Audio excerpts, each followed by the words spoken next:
사랑하는 새벽나라 친구 여러분 안녕하세요. 1월 13일 토요일 여러분과 함께 말씀을 나누게 된 이상욱 전도사입니다. 저는 작년 11월 달부터 다이어트를 시작했습니다. 작년 여름부터 가을까지 군것질을 너무 많이 해서 몸무게의 앞자리가 바뀔 위기에 처했기 때문이었습니다.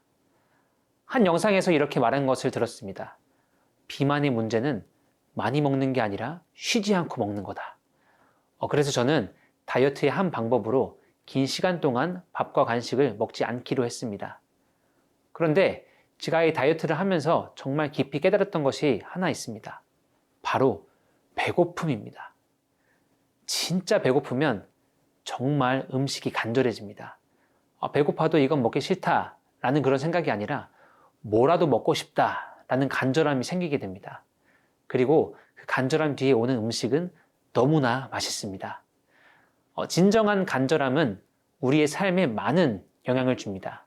우리의 선택, 우리의 행동, 우리의 믿음. 우리의 간절함이 무엇이고 얼마나 큰지에 따라서 모두가 변하게 되는 것입니다. 그렇다면 지금 우리가 느끼는 간절함은 예수 그리스도께 나아가는 우리의 삶에 어떠한 영향을 주고 있을까요? 우리의 간절함이 우리의 발걸음을 예수 그리스도께로 이끌어가고 있나요? 오늘 말씀을 통해서 지금 나의 간절한 기도 제목은 무엇이며 우리의 발걸음은 어디를 향하고 있는지 점검해 보도록 하겠습니다. 오늘 말씀의 제목은 두려워 말고 믿어입니다.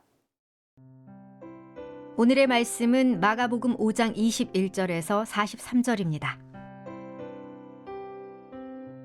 예수께서 배를 타고 다시 호수 건너편으로 가셨습니다. 예수께서 호숫가에 계시는 동안 많은 사람들이 예수께로 모여들었습니다. 그때 야이로라 불리는 회당장이 예수께 와서 예수를 보고 그 발 앞에 엎드려 간절히 애원했습니다. 제 어린 딸이 죽어갑니다. 제발 오셔서 그 아이에게 손을 얹어 주십시오. 그러면 그 아이가 병이 낫고 살아날 것입니다. 그러자 예수께서 그와 함께 가셨습니다. 많은 사람들이 따라가면서 예수를 둘러싸고 밀어댔습니다. 그 가운데는 혈루병으로 12년 동안 앓고 있던 여인도 있었습니다. 이 여인은 여러 의사들에게 치료를 받으며 고생도 많이 하고 재산도 다 잃었지만 병이 낫기는커녕 악화될 뿐이었습니다. 그러던 중 예수의 소문을 듣고 뒤에서 무리들 틈에 끼어들어와서 예수의 옷자락에 손을 댔습니다.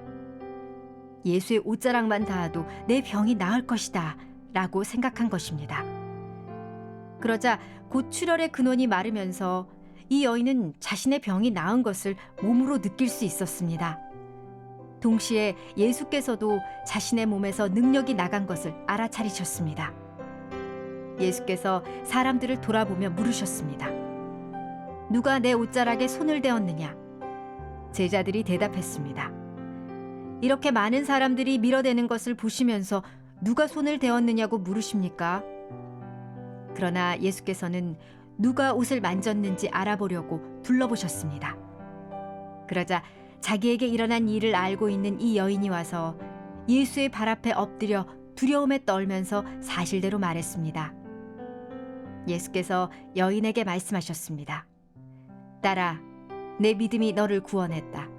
이제 안심하고 가거라. 그리고 병에서 해방돼 건강하여라.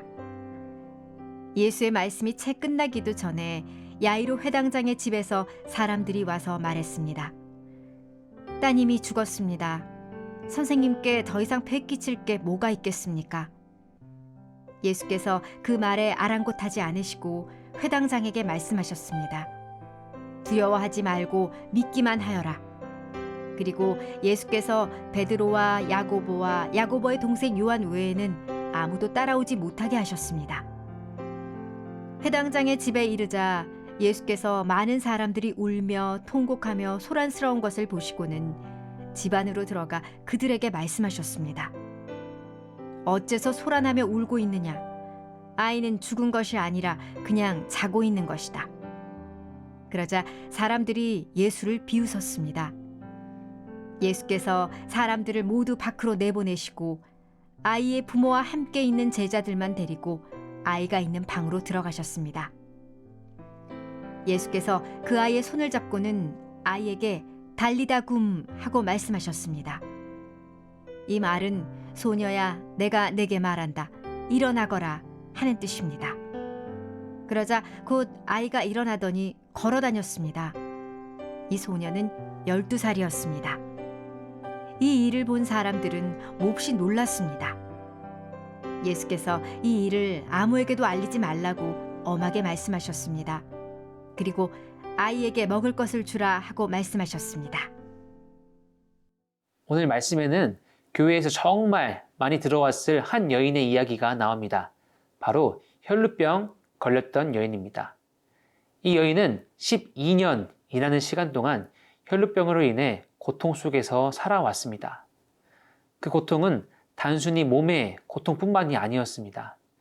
혈루병은 피를 흘리는 병인데 피를 흘린다는 것은 부정하다는 뜻이었고 부정한 사람은 유대인들이 모이는 회당에 들어갈 수 없었습니다. 그리고 피 흘리는 사람을 만지는 것만으로도 부정하다 했기 때문에 이 여인은 사람들로부터 떨어져서 외로운 삶을 살아왔을 것입니다. 전 재산을 사용해서 그 병을 치료하려 하였지만 소용이 없었습니다. 그런 그녀가 예수님에 대해 듣게 됐습니다. 그러고는 이렇게 행동했는데요. 함께 27절에서 28절 말씀을 읽겠습니다.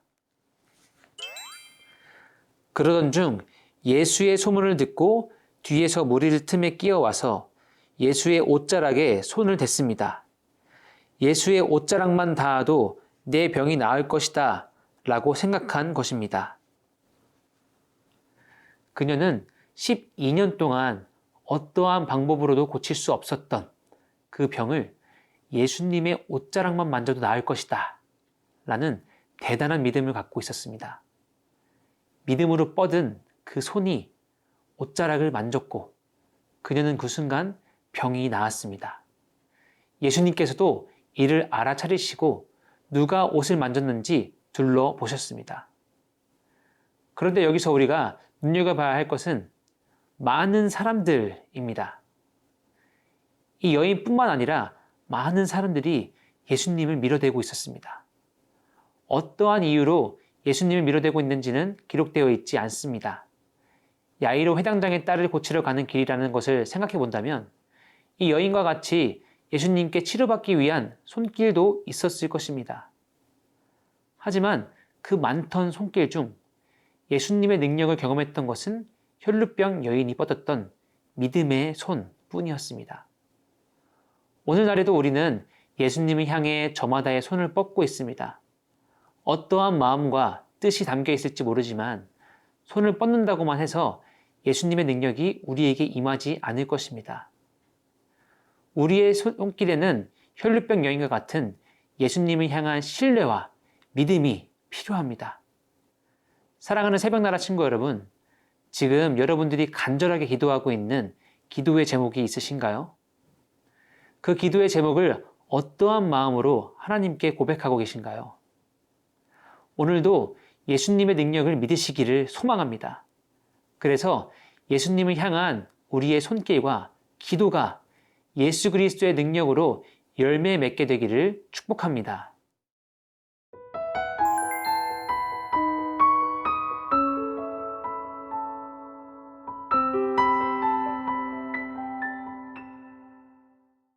장면은 다시 야이로 회당장에게 향합니다. 첫 장면을 잠시 이야기하겠습니다. 야이로는 회당장으로서 많은 사람들의 존경을 받는 사람이었을 것입니다. 반면에 이 당시 예수님을 향한 시선은 곱지만은 않았습니다. 그런데 그 야이로 회당장이 딸의 생명을 구하기 위해 예수 그리스도 앞에 엎드렸습니다. 대단한 결단이며 용기였을 것입니다. 예수님께서 야이로의 집으로 가시는 길에 혈루병 여인 사건이 일어납니다. 야이로에게는 지체되는 시간이기도 했겠지만 또 한편으로는 기적이 일어남을 보고 희망에 차올랐던 시간이기도 했을 것입니다. 그렇게 집으로 이동하는 중 이들은 비보를 듣게 됩니다. 바로 딸이 죽었다라는 소식입니다. 병이 걸렸다는 것과 죽었다는 소식은 하늘과 땅 차이일 것입니다. 그런데 이 소식을 들은 야이로에게 예수님께서 이렇게 말씀하십니다. 36절 말씀을 함께 읽겠습니다.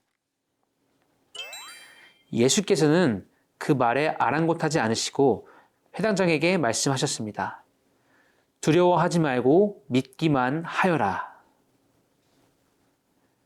이들은 결국 집에 도착했고 예수님께서는 딸이 죽은 것이 아니라 자고 있는 것이다 라고 말씀하셨습니다. 이때 주변 사람들의 반응은 어땠을까요? 바로 비웃음이었습니다. 이들의 반응은 충분히 이해할 수 있는 반응입니다. 우리 중 누구라도 죽은 사람을 보고 자고 있다라고 말한다면 비슷한 반응을 했을 것입니다. 하지만 여기서 비웃을 수 없는 사람이 있었습니다. 바로 야이로였습니다. 야이로의 반응이 말씀에 기록되어 있지 않지만 회당장으로서 예수님 앞에 엎드려졌던 야이로는 예수님의 이 말씀을 붙들었을 것입니다. 그리고 그의 믿음은 36절 말씀을 통해서 다시 한번 생각해 볼 수 있습니다. 두려워하지 말고 믿기만 하여라. 야이로는 예수님의 이 말씀에 순종했을 것입니다. 그리고 믿었을 것입니다. 그 결과 달리다굼이라는 예수님의 선포에 죽었던 딸은 다시 일어났습니다. 사랑하는 새벽나라 친구 여러분, 비웃는 사람들 사이에서 야이로의 믿음은 빛났습니다. 그리고 비웃음 속에서 야이로의 딸은 죽음에서 일어났습니다. 많은 군중들 속 혈루병 여인의 믿음, 많은 비웃음 속 야이로의 믿음, 이 믿음이 우리의 믿음이 될 수 있기를 소망하며 오늘 하루도 예수님과 동행하는 삶을 살아갈 수 있기를 축복하며 기도합니다. 생명의 주관자 되시는 하나님 아버지, 간절함으로 주님께 나아갔던 두 사람의 이야기를 통해 예수 그리스도의 능력은 믿는 자들에게 주어진다는 것을 다시 한번 묵상할 수 있었습니다. 우리의 믿음도 이들과 같이 되기를 소망합니다. 우리의 믿음을 통해 예수 그리스도라는 열매가 우리의 삶에 가득 맺힐 수 있기를 간절히 기도합니다. 주님을 담대히 믿을 수 있는 용기를 허락해 주세요. 감사합니다. 예수님의 이름으로 기도합니다. 아멘.